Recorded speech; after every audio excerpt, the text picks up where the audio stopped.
When Karen banned my nephew from using the community pool, I didn't even know her name. 6 months later, I knew her bank account numbers and her entire corruption history. That transformation from clueless neighbor to forensic investigator happened because Karen Mitchell made one critical mistake. She picked a fight with a retired construction lawyer who'd spent 20 years unraveling fraud schemes and had absolutely nothing left to lose after losing his wife. 6 a.m. on a Tuesday morning, I'm standing in my doorway in my bathrobe, steam rising from my coffee mug, facing 2 very confused police officers and 1 very smug woman in tennis whites. The smell of fresh coffee mixing with Karen's overwhelming vanilla perfume should have been my first warning that this wasn't just about pool rules anymore. What would you do if your HOA Karen tried to weaponize the police against you? Drop your worst HOA story in the comments below. And before we dive in, where are you watching from? I'm curious how many of you are dealing with your own neighborhood tyrants right now. My name's Dave Martinez, and 8 months ago, I thought I was moving to paradise. Willowbrook Estates, 127 pristine homes built between 2019 and 2021, complete with a $400,000 0-cents community pool that sparkled like a jewel in the morning sun. I paid premium for the corner lot with the pool view, $750 0-cents. K, when comparable houses were going for $650 0-cents. K, worth every penny, I thought, especially after watching my wife, Sarah, battle cancer for 3 years. Sarah died last October. The house we'd shared for 22 years felt like a museum of memories, so I packed up and moved to Willowbrook to start fresh. Retired from construction law after 2 decades of fighting contractor fraud, figured I'd earned some peace and quiet. Every morning, I'd sit in my kitchen with my coffee, watching the sunrise reflect off that pool's surface, listening to the early lap swimmers cut through the water with their rhythmic strokes. It was meditation in motion, exactly what my grief counselor had recommended. That's when I first noticed her. Karen Mitchell, 48, real estate agent, HOA vice president, and owner of the model home that anchored our little community. Always in designer athleisure, blonde highlights perfectly maintained, carrying that damn binder everywhere like she was running a Fortune 500 company instead of a suburban homeowners association. She was married to City Councilman Brad Mitchell, which meant she knew all the right people and never let anyone forget it. The first few months were blissfully Karen-free. I kept to myself, followed every rule to the letter, and slowly started feeling human again. Then summer arrived, and with it, my nephew Miguel. Miguel's 16, my brother's kid from Phoenix. Smart as a whip, heading to engineering school in the fall, and the closest thing to a son I'll ever have. Sarah and I never had kids. Too busy with careers, then too focused on her treatment. Miguel was spending his summer with me, working at the local hardware store and keeping his old uncle company. The trouble started on a Tuesday in June. Miguel had invited 2 friends from his summer job over for a pool day. Nice kids, polite, the kind who actually say, "Thank you, Mr. Martinez," without being prompted. We're talking about maybe 90 minutes of teenage laughter and the occasional splash. That's when Karen appeared poolside with her clipboard like some kind of HOA Grim Reaper. The chlorine smell, mixed with her overwhelming vanilla perfume, created this nauseating cloud as she approached our little group. "Excuse me," she announced, loud enough for the entire pool area to hear. "I need to see guest passes for these young men." Guest passes? I'd been living there for 8 months and had never heard of guest passes. "They're family," I explained, keeping my voice level. "This is Miguel, my nephew, and these are his friends from work." Karen's smile was sharp enough to cut glass. "Rules are rules, Mr. Martinez. HOA bylaws clearly state that excessive guest usage, that's more than 2 guests per household per week, requires pre-registration and approved guest passes." I offered to register the boys as extended visitors. Seemed reasonable enough. But Karen wasn't interested in reasonable. "No exceptions," she declared, consulting her clipboard like it contained the 10 Commandments. "Pool privileges are immediately suspended for Lot 47 pending compliance review." The creak of pool chairs as other residents suddenly found their phones fascinating. The musty smell of fear. Nobody wanted to be Karen's next target. Miguel and his friends quietly gathered their towels, embarrassed and confused. That night, Karen posted an official notice on the community board. "Pool privileges suspended for Lot 47, pending compliance review." She even made an announcement at the weekly HOA meeting, emphasizing my failure to follow established protocols, with just enough theatrical disappointment to make it clear who the villain was supposed to be. Sitting in that basement community center surrounded by nervous neighbors and the smell of old coffee, I realized this wasn't about pool rules. This was about power, control, and putting the newcomer in his place. Karen had just made her first mistake. She'd picked a fight with someone who'd spent 20 years dealing with bullies who hid behind contracts and fine print. Time to dust off some old skills. Karen didn't waste time escalating. 3 days after the pool incident, I found an official letter in my mailbox. Certified mail, no less. She'd scheduled a compliance hearing with the HOA board, giving me exactly 48 hours notice. The hearing was set for Thursday at 7 p.m.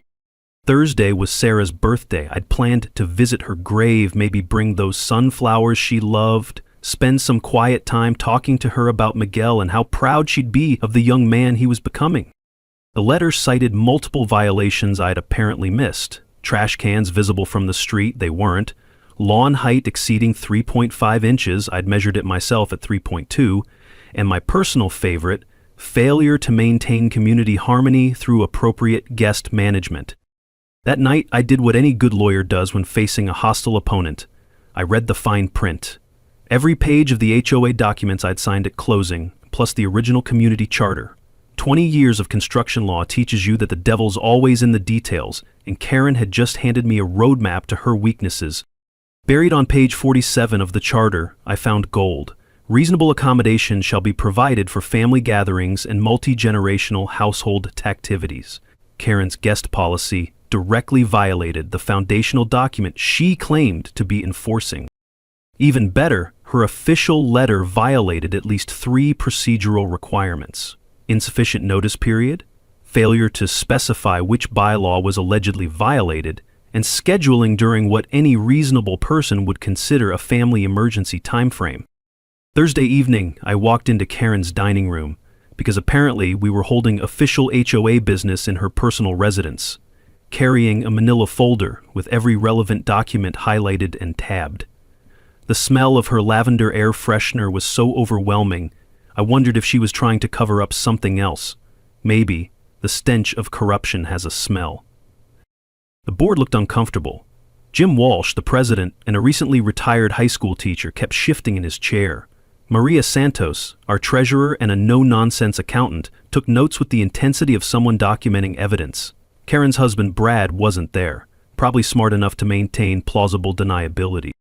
Karen opened with a PowerPoint presentation. I'm not kidding, she had actual slides about maintaining community standards and preserving property values.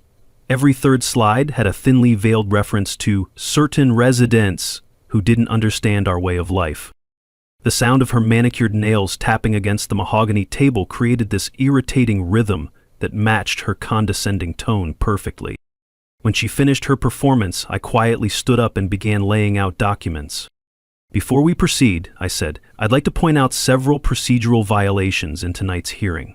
First, HOA business cannot be conducted in a board member's private residence without prior community notice. Second, the 48-hour notice period violates our bylaws requiring 7 days minimum notice for compliance hearings. Third, the alleged violations cited in your letter don't correspond to any specific bylaw language. Jim Walsh perked up. Dave, are you saying this hearing isn't valid? I'm saying that if we're going to enforce rules, we should probably follow them ourselves. I opened my folder and pulled out the highlighted charter pages. According to the foundational document we all agreed to, quote, reasonable accommodation shall be provided for family gatherings and multi-generational household activities. My nephew's pool day with 2 friends falls squarely under this protection. Karen's face flushed.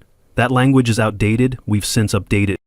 Let's respect, Karen. The original charter can only be modified by a community-wide vote. Has there been such a vote? Silence.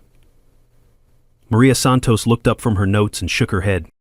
Here's where Karen made her critical error. Instead of acknowledging the procedural issues and scheduling a proper hearing, she pivoted to personal attack. Maybe Mr. Martinez is having trouble adjusting to community life after his recent loss. Perhaps the stress of learning new rules is overwhelming. The room went dead quiet. Even Karen's supporters looked uncomfortable. You could hear the air conditioning unit cycling on in the distance. I gathered my documents, slowly, deliberately. Thank you all for your time. I'll be reviewing our community charter more thoroughly and will be in touch. The vote was 4-2 to uphold the pool ban, with Jim Walsh and Maria Santos dissenting, but something had shifted. Karen had revealed her true colors, and the board had seen a glimpse of what they were really dealing with. That night, I opened my laptop and began the kind of deep research I hadn't done since my last major construction fraud case. HOA formation documents, municipal filings, Karen's real estate transaction history.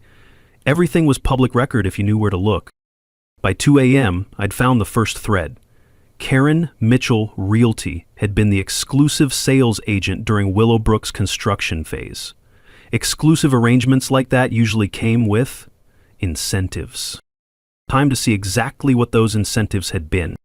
Karen's next move came faster than I expected. Within a week, she'd organized what she called a neighborhood watch patrol. 3 residents with clipboards and cameras, documenting every minor deviation from HOA rules throughout the community.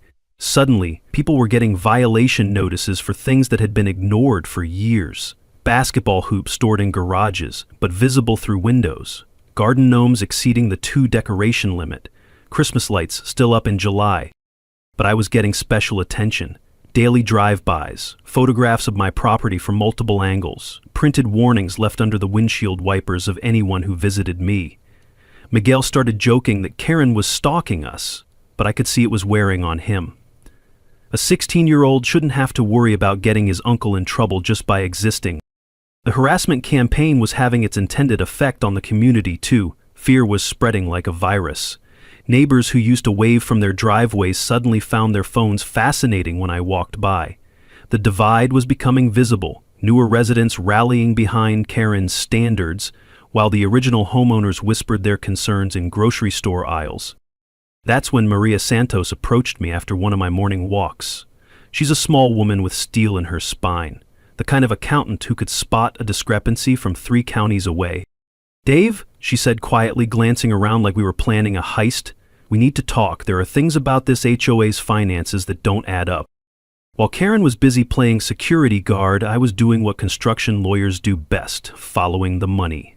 I'd installed discrete security cameras around my property, perfectly legal in Texas, by the way, and began logging Karen's patrol schedule. Every drive-by, every photograph, every intimidation tactic, all time-stamped and documented. Here's a legal nugget most people don't know. HOA enforcement procedures require written warnings before penalties can be imposed. Karen's verbal harassment and immediate pool ban violated due process requirements under state law. One sentence takeaway: document everything, because HOA board members can be held liable for procedural violation. I also started quietly connecting with Jim Walsh and Maria Santos. Turns out, I wasn't the first resident to experience Karen's special brand of community leadership. Jim shared stories about families who'd moved away rather than deal with her harassment. Maria hinted at financial irregularities but needed time to compile evidence. The pool incident that changed everything happened on a Friday afternoon. Miguel and his friends had waited until designated family hours to use the pool. Everything by the book. They were quietly enjoying the water when Karen appeared with her clipboard and 2 patrol volunteers like some kind of HOA SWAT team. "Exit the pool immediately," she announced, her voice carrying across the water. "Lot 47 remains under pool privileges suspension." The boys complied without argument. Miguel had coached them well about not escalating conflicts. But Karen wasn't satisfied with compliance. She followed them to my house, her entourage in tow, voices rising with each step. By the time they reached my driveway, half the neighborhood was watching from windows. Karen was in full theatrical mode, gesturing wildly and talking about certain types of people who don't understand community standards. Here's where my legal training kicked in. Instead of engaging in a shouting match, I pulled out my phone and started recording. "Karen," I said calmly, "the HOA's legal obligation is to provide equal access to community amenities for all residents in good standing. Can you cite the specific bylaw that justifies ongoing pool privileges suspension?" She kept ranting, but now she was doing it on camera. "This is about more than pool rules, Mr. Martinez. This is about people who fit our community values and people who don't. 3 neighbors emerged from their houses, clearly disturbed by Karen's tone and the implications of her words. Mrs. Chen from across the street shook her head in disgust. The Johnsons, a young black couple who'd moved in last spring, exchanged knowing looks. If you can't control your guests, Karen continued, oblivious to the growing audience, maybe this community isn't right for you. I emailed the recording to the HOA board that evening with a formal complaint about harassment and discriminatory enforcement. The email was professional, detailed, and documented Karen's pattern of behavior with timestamps and witness accounts. The emergency board meeting was called for the following Tuesday. Karen's defense was predictable. She was protecting the community from outside influences and property value threats. When the vote came on formal censure, it was a 3-3 tie, with Karen abstaining. No action taken. But something important had shifted. After the meeting, Maria Santos slipped me a manila envelope. "Financial documents," she whispered. "Look at the construction contracts versus actual amenity costs. Then tell me what you think." That night, I spread those documents across my dining room table and felt the familiar thrill of spotting the inconsistencies that would unravel everything. The numbers told a story Karen definitely didn't want anyone to read. Karen's next move was her nuclear option, filing a formal complaint with city code enforcement alleging multiple violations at my property, false accusations about unpermitted modifications and commercial activity. The complaint was filed on a Monday. The inspection was scheduled for Friday. Friday was Miguel's graduation party. I'd planned a small celebration for about 20 family members, aunts, uncles, cousins driving in from across Texas to celebrate Miguel heading off to engineering school. Sarah would have loved seeing our family together like this, watching Miguel beam with pride as he talked about his college plans. Heron knew about the party. The whole neighborhood knew. That's exactly why she'd timed the inspection to coincide with our family gathering. At 2 p.m., just as Miguel was cutting his graduation cake, a city code enforcement truck pulled into my driveway. Behind it, Karen's car. She'd come to watch the show, expecting violations to be found in front of my entire extended family. The inspector, a weathered man named Bob, who looked like he'd rather be anywhere else, emerged with his clipboard and camera. "Sorry to interrupt your party, sir. Got a complaint about unpermitted modifications and overcrowding violations." 20 years of construction law had prepared me for this moment. I disappeared into my house and returned with a banker's box full of documents. Original architectural plans, every permit from the city, inspection certificates, even the final occupancy letter. "Here's every permit and inspection report for this property," I told Bob, setting the box on my porch table. "Feel free to compare the actual construction to the approved plans." Miguel, bless him, had pulled out his phone and started live streaming the entire inspection on Instagram. "Guys, you're not going to believe this," he narrated to his followers. "Some lady called code enforcement on my uncle's graduation party." The inspection lasted 2 hours. Bob checked electrical outlets, measured room dimensions, examined the plumbing fixtures, even climbed into the attic to verify HVAC installation. Throughout it all, Karen hovered nearby, occasionally suggesting places he should look harder for violations. Here's another legal nugget. When someone files false code enforcement complaints, they can be held liable for the cost of unnecessary inspections. One sentence takeaway: frivolous complaints often backfire when the property is actually in perfect compliance. As Bob worked, neighbors started gathering. Mrs. Chen brought over lemonade for my family. The Johnsons offered their kids help cleaning up party decorations. Even some of Karen's usual supporters looked uncomfortable with the spectacle she'd created.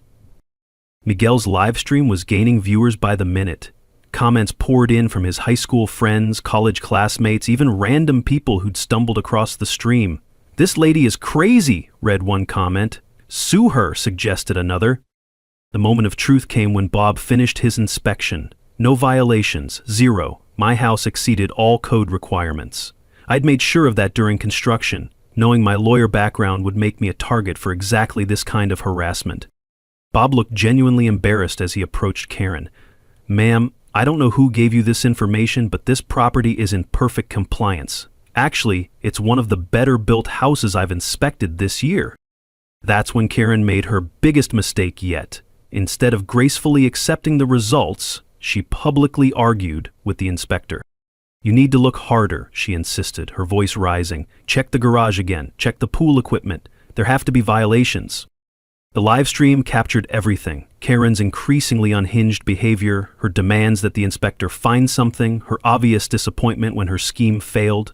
Miguel's comment section exploded with viewers sharing their own HOA horror stories. But here's what Karen didn't know. During the inspection, my construction-trained eye had noticed something that would change everything. The original architectural plans Bob was comparing to my house showed significant discrepancies with the community amenities. The pool installation specs didn't match what was actually built. The community center dimensions were wrong. The landscaping budget seemed inflated compared to what was actually installed. As our family celebration continued into the evening, despite Karen's best efforts to ruin it, Maria Santos approached me near the grill where I was flipping burgers for my cousins. "Dave," she said quietly, "after seeing this inspection circus, I think you need to see the rest of the financial documents. There's a smoking gun in those construction contracts that's going to blow your mind." That night, after the last family member had driven home and Miguel had fallen asleep exhausted from his big day, I sat at my kitchen table with Maria's latest document dump. What I found made my construction lawyer blood run cold. The HOA had been billed $2,100,000 0 cents for community amenities that actually cost $1,400,000 0 cents to build. $700,000 had vanished into thin air, and Karen Mitchell Realty had been involved in every transaction. It was time to stop playing defense and go on the attack. The smoking gun was hiding in plain sight, buried in a stack of emails Maria had been quietly saving for 3 years. "I wasn't sure what I was looking at until you mentioned the construction discrepancies," Maria explained as we sat in my kitchen the next morning. "Financial documents spread across the table like evidence in a murder trial. But look at this." She handed me a printed email chain between Karen and the original developer, Sunset Construction. The subject line read, "Revised Community Amenity Pricing, Confidential." My construction lawyer brain started connecting dots faster than a supercomputer. The original HOA budget showed $2,100,000 0 cents allocated for community amenities, pool, landscaping, community center, playground. But the actual construction invoices, the ones buried in Maria's files, showed costs of only $1,400,000 0 cents. $700,000 gone. "Here's the beautiful part," Maria continued, pulling out bank statements. "Look at Karen's personal account deposits during the construction phase. Large, irregular deposits, amounts that coincidentally match the timing of HOA payments to the developer. Karen Mitchell Realty had received referral bonuses and sales incentives that were 400% above normal real estate commission rates. But the real smoking gun was an email Karen thought she'd deleted, where she explicitly discussed profit-sharing arrangements with Sunset Construction for inflated amenity budgets that would be absorbed by HOA dues over time. Here's a financial nugget that'll make your blood boil. Developers often inflate community amenity costs and split the profits with insiders who control the approval process. One sentence takeaway: always demand to see actual construction invoices, not just budget projections, before approving HOA special assessments. This wasn't just about pool access anymore. This was about systematic financial fraud that had been bleeding our community dry for 3 years. Every resident had overpaid for substandard amenities, and we were continuing to overpay through inflated HOA dues designed to cover the missing money. "There's more," Maria said grimly. "The monthly landscaping contract, the pool maintenance, even the snow removal service. They're all overpriced by 30–40%, and Karen gets kickbacks from every vendor." The pattern was clear. Karen's aggressive rule enforcement wasn't about maintaining standards. It was about preventing scrutiny of the financial irregularities that were making her rich. Her harassment campaign against me had escalated because my construction law background made me the one person in the community capable of unraveling her scheme. "Why didn't you bring this to the board earlier?" I asked. Maria sighed. "Because Karen controls the board. Jim Walsh is honest but outnumbered. Everyone else is either afraid of her or benefiting from her connections. I needed someone with the legal expertise to understand what we were looking at." The irony was delicious. Karen's attempts to silence me had actually motivated me to investigate the exact financial corruption she was trying to hide. Her harassment campaign was evidence of obstruction, and her discriminatory enforcement patterns showed a deliberate pattern of targeting anyone who might question her authority. As a construction lawyer, I'd seen this type of fraud dozens of times. Developers and their inside conspirators inflating costs, skimming profits, then using aggressive tactics to prevent discovery. The difference was that now I wasn't being paid to investigate. This was personal. "What's our next move?" Maria asked. I looked at the evidence spread across my table. Email admissions of profit sharing, bank records showing suspicious deposits, construction invoices proving cost inflation, a 3-year pattern of financial irregularities totaling over $700,000, 0 cents. "We're going to give the community exactly what Karen's been trying to prevent," I said. "Complete financial transparency. Every resident has the right to know where their money went and who profited from overcharging them." "And if she tries to stop us?" I smiled, feeling more like my old lawyer self than I had since Sarah died. "Then she'll be adding obstruction of justice to fraud and embezzlement charges. Karen picked the wrong retired construction attorney to mess with. Time to build a case that would hold up in criminal court." Building a criminal fraud case requires 3 things: evidence, allies, and patience. Lucky for me, I'd spent 2 decades perfecting all 3. Step 1, assemble the team. Maria Santos brought the financial access and insider knowledge. Jim Walsh provided board legitimacy and moral authority. I contributed 20 years of construction law expertise and an intimate knowledge of how fraud schemes operate. Our first strategy session happened in my living room on a Tuesday evening. Security cameras ensured privacy while we spread documents across my coffee table like generals planning a campaign. The smell of Maria's homemade tamales mixed with the tension in the room. Nothing builds conspiracy quite like comfort food. "Here's what we're dealing with," I explained, pointing to the financial timeline I'd constructed. "This isn't random theft. It's a sophisticated long-term embezzlement scheme with 3 revenue streams: inflated construction costs, overpriced service contracts, and developer kickbacks disguised as sales commissions." Jim Walsh shook his head in disbelief. $700,000. That's almost $6,000 per household. "Actually," Maria corrected, "it's worse. The ongoing overcharges mean we're being robbed every month through inflated dues and service contracts. Here's a legal nugget that'll save you thousands. HOA board members have fiduciary duty to protect community financial interests, and residents have legal right to detailed financial records and independent audits." 1-sentence takeaway. If your HOA won't provide transparent financial documentation, that's probably because they're hiding something worth finding. Our strategy was multi-pronged: criminal referral to the district attorney's office for fraud and embezzlement, civil action to recover stolen funds plus damages, HOA governance reform to prevent future corruption, and most importantly, community education so residents understood their rights and could protect themselves. "The key," I explained, "is building an airtight case before Karen realizes what we're doing. We need to document everything, preserve all evidence, and prepare for her inevitable retaliation." Step 2, evidence preservation. I taught Maria how to use professional case management software to organize financial documents. Every suspicious transaction, every overpriced contract, every suspicious deposit, all cross-referenced and time-stamped with supporting documentation. Meanwhile, Miguel had become our social media intelligence officer. That kid's digital native skills were invaluable for tracking Karen's online activities and monitoring community sentiment.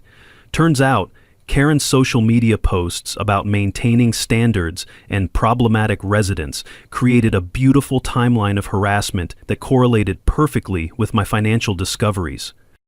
"Uncle Dave," Miguel said one evening while updating our digital evidence files, "Karen's been posting about you on Facebook almost daily.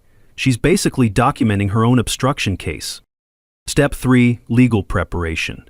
I retained Sarah Chen, a criminal defense attorney who specialized in white-collar crime, not because I needed defense, because I needed someone who understood prosecution strategies and could help me present evidence in the format prosecutors prefer. "This is actually quite strong," Sarah told me after reviewing our evidence package. Financial fraud, mail fraud, conspiracy to defraud. The email admissions alone are prosecutorial gold. Add the pattern of retaliation against whistleblowers and you've got federal charges. The trap was elegant in its simplicity. We filed formal public records requests for all HOA financial documents, completely legal, entirely within our rights as residents. Karen would have to either comply, giving us official documentation of the fraud, or obstruct, adding criminal charges to her growing legal problems. Step 4. Community preparation. Jim Walsh used his position as president to schedule a special board meeting about financial transparency and community concerns. The agenda was innocuous, but the subtext was clear. We were bringing the fight into the open. I spent evenings preparing presentation materials that would make complex financial fraud accessible to residents without legal or accounting backgrounds, charts showing where their money went, comparisons between what they paid and what they received, simple explanations of their legal rights to financial information. The goal isn't to confuse them with technical details, I explained to our team. It's to show them how they've been robbed and what we can do about it. Maria handled the financial forensics, creating a paper trail that would make prosecutors smile. Every inflated invoice, every suspicious payment, every kickback disguised as legitimate business expense, all documented with professional accounting precision. Meanwhile, I was working on the legal framework. Texas has strong laws protecting HOA residents from financial abuse, but most people don't know their rights. I'd prepared template letters residents could use to demand financial transparency, explained their rights to independent audits, and outlined the legal remedies available for fraud victims. The beauty of our strategy was that every action was completely legal and within our rights as residents. Karen could try to retaliate, but she'd be fighting residents exercising legitimate oversight of community finances. By the time we were ready to go public, we had enough evidence to fill a federal prosecutor's dreams and enough community support to ensure Karen couldn't silence us through intimidation. The question wasn't whether we could prove Karen was stealing. The question was how much prison time she'd get for it. Karen's desperation became visible the moment our public records requests hit her desk. Within 48 hours, she'd called an emergency board meeting to propose disruptive resident removal procedures, with me as the obvious target.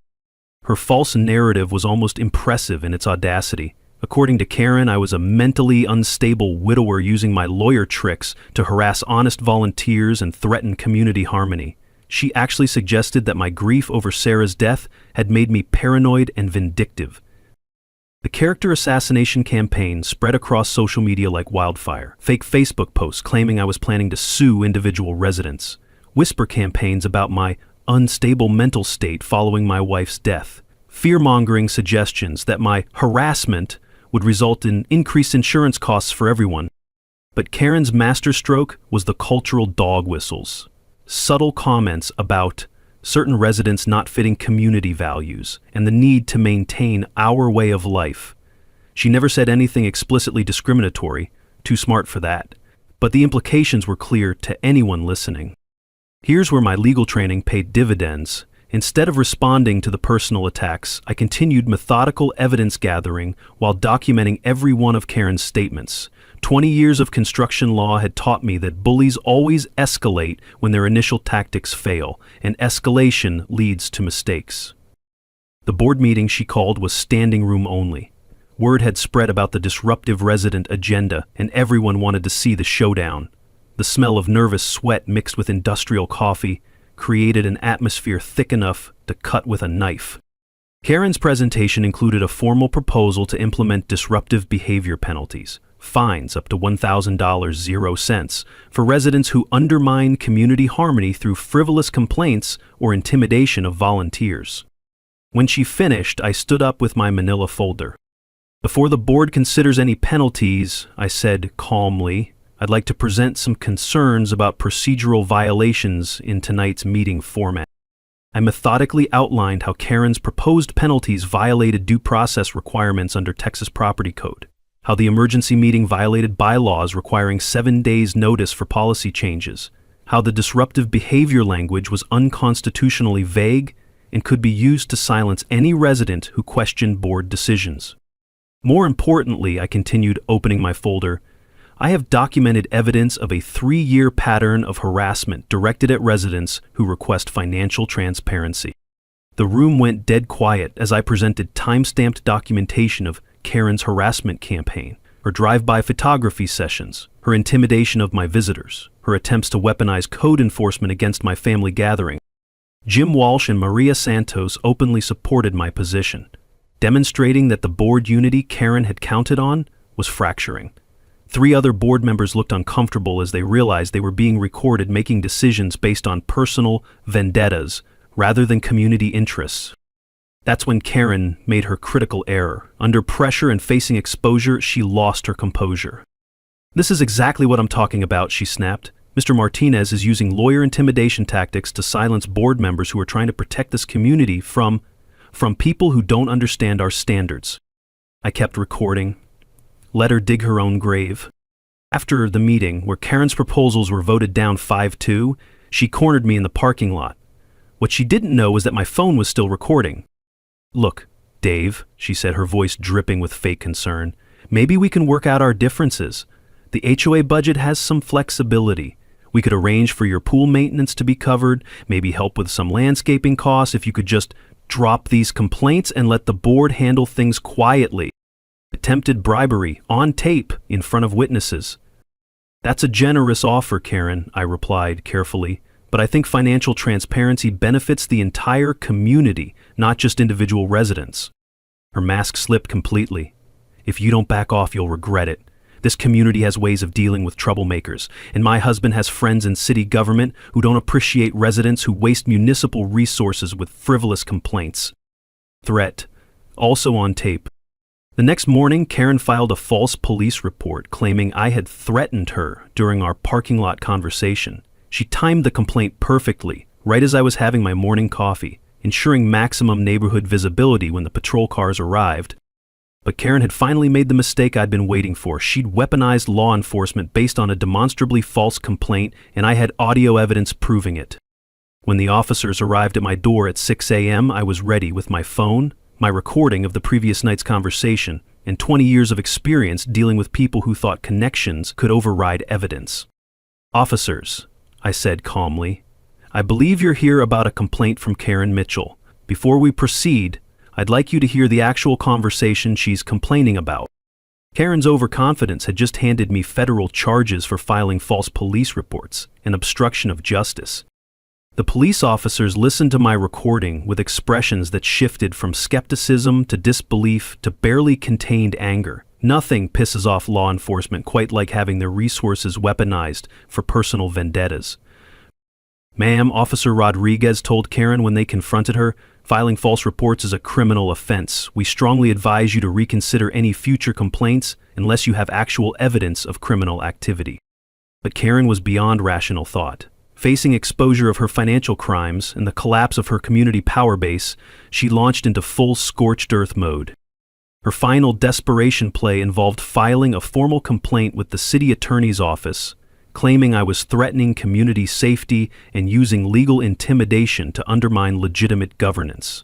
She attempted to freeze HOA accounts to prevent me from accessing financial records, citing ongoing legal threats as justification. When that failed, she called for emergency votes of no confidence against Jim Walsh and Maria Santos, claiming they'd been compromised by the troublemaker. Her goal was to install a compliant board before the criminal investigation could proceed. The community was fracturing along predictable lines. Newer residents, intimidated by potential legal costs and believing authority should be respected, rallied behind Karen's narrative about protecting stability. Original homeowners, families who'd experienced her harassment firsthand, and anyone concerned about financial transparency supported our transparency efforts. But the majority just wanted the conflict to end, regardless of who was right. That's when local media attention transformed our neighborhood drama into a public interest story. Channel 8 News picked up Miguel's viral livestream footage and began investigating HOA power abuse in suburban communities. Suddenly, our little Willowbrook drama was representing a broader pattern of unchecked authority in residential governance. While Karen was busy with damage control interviews, I was filing a comprehensive criminal complaint with the district attorney's office. 20 years of construction law had taught me exactly how prosecutors think, and I presented our evidence in the format they prefer: timeline, financial documentation, recorded admissions, pattern of obstruction. The DA's white-collar crime unit assigned Detective Sarah Chen to investigate. Within 48 hours, she'd issued subpoenas for all HOA financial records, developer contracts, and Karen's personal banking information going back 5 years. "This is substantial," Detective Chen told me during our interview. "Financial fraud, mail fraud, conspiracy to defraud, and now obstruction of justice. We're looking at potential federal charges." Karen's panic was visible to the entire community. For the first time, she faced consequences beyond neighborhood politics. Her real estate license was under review. Her husband's city council position was generating negative publicity. Criminal defense attorneys don't come cheap, and her illegal profits were about to be frozen as evidence. But cornered animals are dangerous, and Karen had one last card to play. Property damage. My pool equipment mysteriously malfunctioned. $3,000, 0 cents, in damage to pumps and filtration systems. Security cameras were tampered with, though not before capturing footage of late-night visitors to my property. My home office window was broken by a stray baseball that somehow traveled 200 yards from the nearest playing field. The harassment campaign expanded to my professional reputation. Organized phone calls to my former law firm, claiming I was having a mental breakdown and making threats against community members. Letters to the state bar suggesting I was using my law license to intimidate private citizens.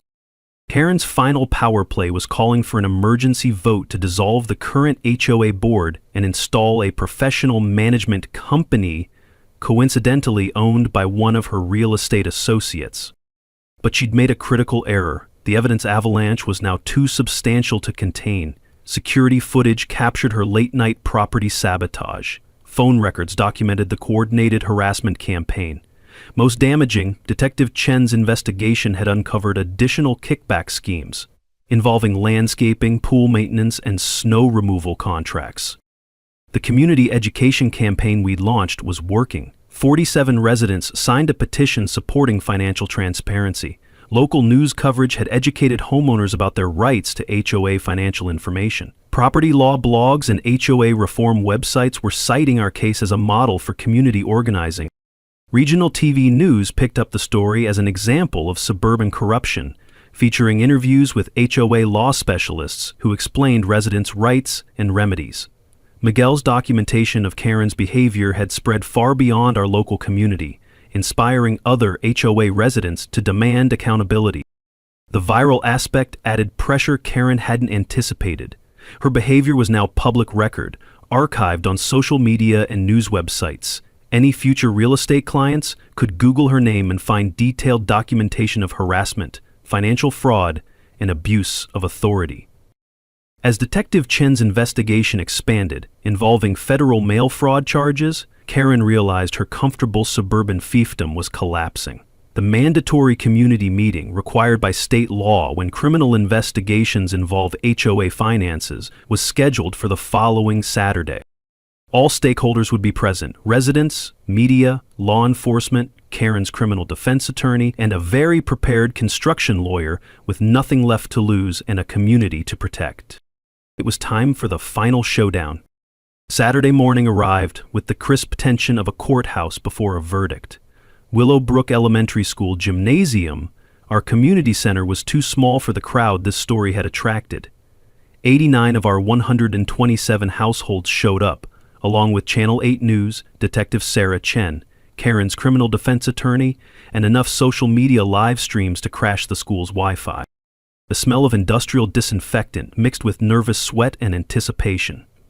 Folding chairs arranged in neat rows faced a table where Karan sat with her lawyer, looking like she'd aged 5 years in the past month. Maria, Jim, and I anchored the other side, our evidence boxes stacked like legal artillery. Karen's opening move was predictable. Play the victim. Her attorney had coached her well. She spoke in measured tones about being persecuted for volunteering to protect community standards and harassed by a man who can't accept legitimate authority. Mr. Martinez has used his legal background to intimidate honest volunteers, she said, avoiding eye contact with the cameras. This witch hunt is costing the community thousands in legal fees and destroying the harmony we've worked so hard to build. She painted herself as a dedicated public servant targeted by an unstable widower using lawyer tricks to settle personal grudges. It was a masterful performance, if you ignored the mountain of evidence sitting 3 feet away. When Karen finished, I stood up and connected my laptop to the school's projector system. 20 years of courtroom presentations had taught me that visual evidence trumps emotional appeals every time. Before we discuss personality conflicts, I began, let's look at some numbers. The first slide showed our community's original construction budget, $2,100,000, 0 cents for amenities. The second slide showed actual construction costs, $1,400,000, 0 cents. The difference, $700,000, 0 cents, appeared in red. This represents money our community paid for amenities we never received, I explained. That's almost $6,000, 0 cents per household that vanished during the construction phase. Gasps rippled through the crowd. Numbers don't lie, and these numbers were telling a story Karen definitely didn't want heard.